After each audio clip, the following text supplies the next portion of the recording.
世界のジャパンチャンネルへようこそ。世界中に住む日本人を守るためにあるのが各国にある日本大使館。大使館は基本的に各国の首都に置かれ、その国に対し日本を代表する立場として相手国政府との交渉や情報の収集・分析、日本を正しく理解してもらうための広報活動も行うなど、とても大切な機能を持っています。そんな中、韓国にある日本大使館が実質上撤退と話題になっていましたので、海外の反応と合わせてご紹介します。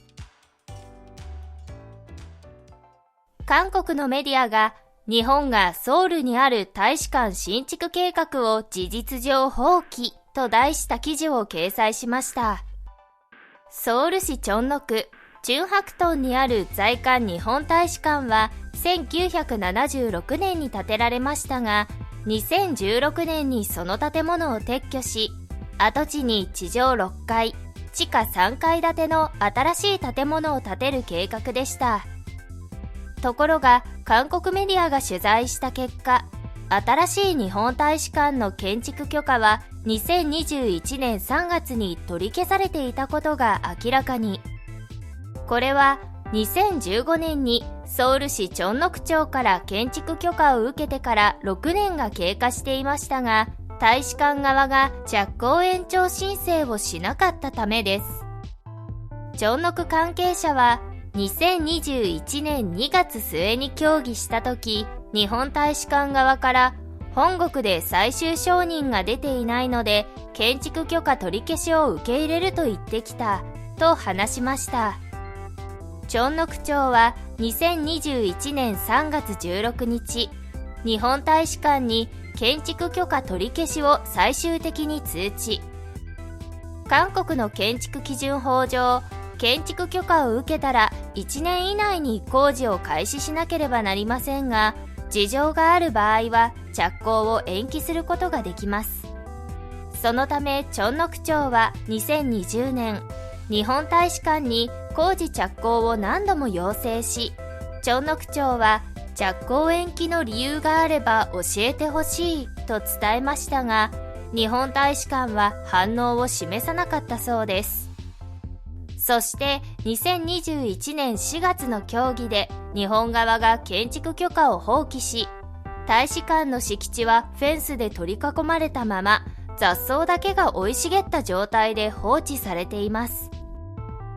このことは韓国メディアには珍しく3ページも使って報道され、この異常事態に韓国側メディアも焦っているようにも見えます。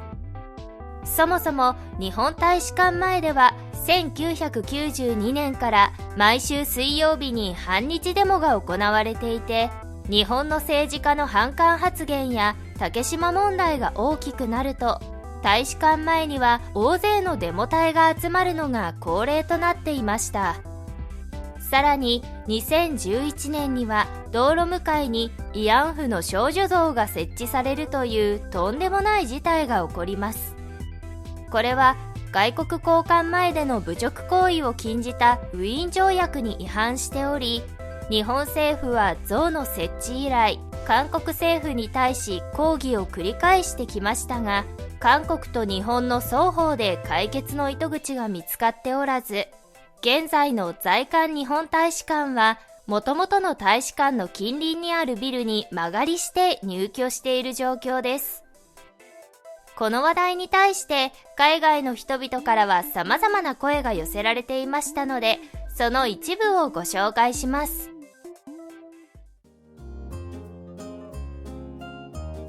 海外の反応。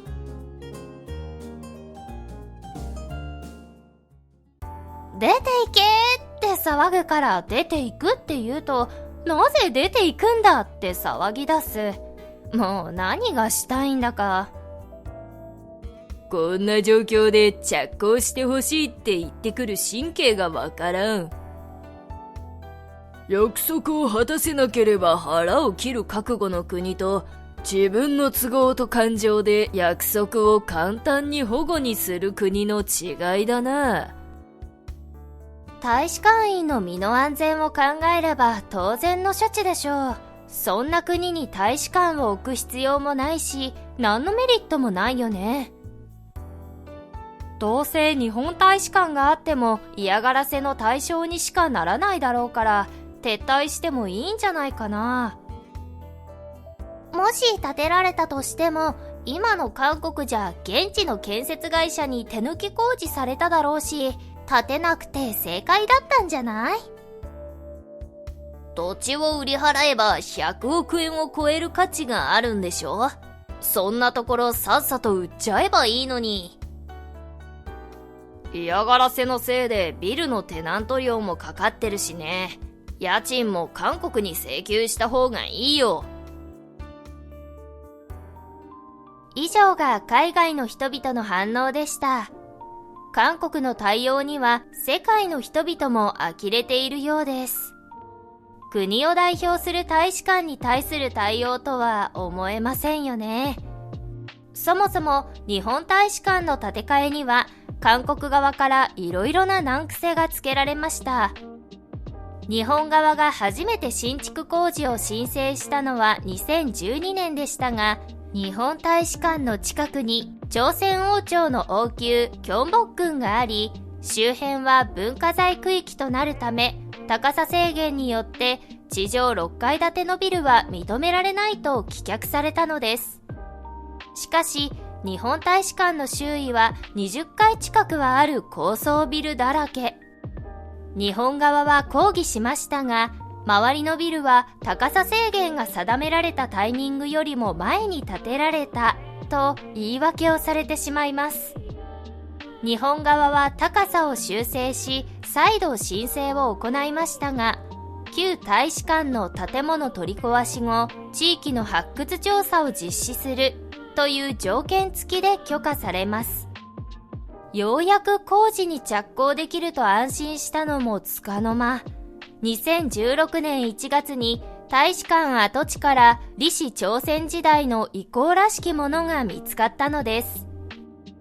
万が一文化財となるような重大な史跡が発見されれば、日本大使館の新築工事自体なくなる可能性がありましたが、結局重要な遺跡は見つからず、発掘調査は打ち切られました。しかし4ヶ月ぶりに工事を再開できる状況となったものの、この時にはすでに日本政府から工事を進行するなという方針を受けたようで、これ以上工事が進むことはありませんでした。日本政府は以前から抗議していた慰安婦像に対して、韓国政府がどのように動くかによって大使館新築を進めるかどうか決める方針を持っていたようです。つまりは国際法を遵守しない韓国政府に対する一種のメッセージとして、このまま状況が悪化するならば大使召喚や大使館の閉鎖もあると無言の強い抗議を示したのです。しかしそんな韓国は大使館の工事だけでなく、日本の外交官に対しても嫌がらせを行っています。2021年、在韓日本大使館の相馬博久公使は、韓国メディアのオフレコ破りによって解任、帰国に追い込まれました。相馬公使はそれまで韓国語を駆使して韓国に対して積極的に情報発信に取り組み、歴代の日本大使館幹部の中では韓国メディアと最も意欲的に接触してきた外交官でした。しかし問題になったのは2021年7月15日に行われた韓国メディア JTBC との昼食懇談会。JTBC 側の要請で相馬公使と面識のある先輩記者が後輩の大統領官邸担当の女性記者を紹介する形で行われました。懇談の中身は主に日韓関係の現状についてで、時期的には文大統領の東京オリンピック開会式出席のための訪日問題が取り沙汰されている時でした。その際、相馬公使は韓国の対日外交を独りよがり、自己満足的という意味で、ムン大統領はマスターベーションをしているという比喩を使ったのです。この表現について相馬講師はその場で撤回し、JTBC の報道でも相馬講師は失礼したと謝ったとなっています。相馬講師には事前に女性記者から問題の発言について確認の電話があり、そこで相馬講師は懇談が非公開のオフレコだったことや、問題の表現についてはその場で撤回し謝ったことを指摘した上で、韓国外交について語ったもので決してムン大統領を名指ししたものではないと釈明したのですが、それにもかかわらず JTBC は報道に踏み切ったのです。そのことについて JTBC は報道の際、まずキャスターが公開懇談会の場ではなかったけれども発言の内容が常識的ではないと判断し報道を決定しましたと説明した後、担当記者自ら相馬講師はムン大統領の歩みを評価する際、口に出せないような表現を使いました。駐在国の首脳に対する性的表現を相手国言論人の前で使うのは常識的ではありませんと伝えています。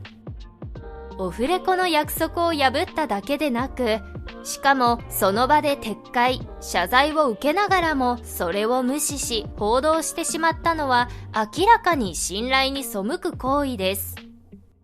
これを報道した JTBC はケーブル系有力テレビチャンネルの一つで、視聴率稼ぎからか反日報道をよく扱う傾向があります。今回も単独特ダネとしてメディアとしての仁義や信頼などそっちのけで報道に踏み切りました。さらに韓国メディアは日本叩きの反日ネタには何でも飛びつくので、オフレコ破りだろうが配信行為だろうが関係ありません。JTBC の報道をきっかけに全メディアがこの発言に飛びつき、日本政府に謝罪要求、相馬を処罰しろ、大統領の日本訪問反対などといつもの反日キャンペーンとなったのです。韓国外交省は日本大使を呼びつけて抗議し、外交的大問題に仕立ててしまいました。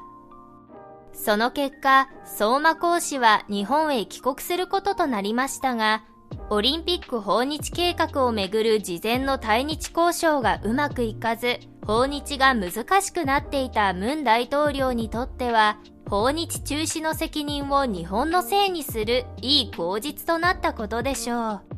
韓国の一方的な行動には呆れてしまいますね。今後の日韓関係がどのように動いていくか、引き続き注視していきたいと思います。動画を最後までご覧いただきありがとうございました。この動画が参考になりましたら、チャンネル登録と高評価ボタンをお願いします。今回のナレーションはエリがお送りいたしました。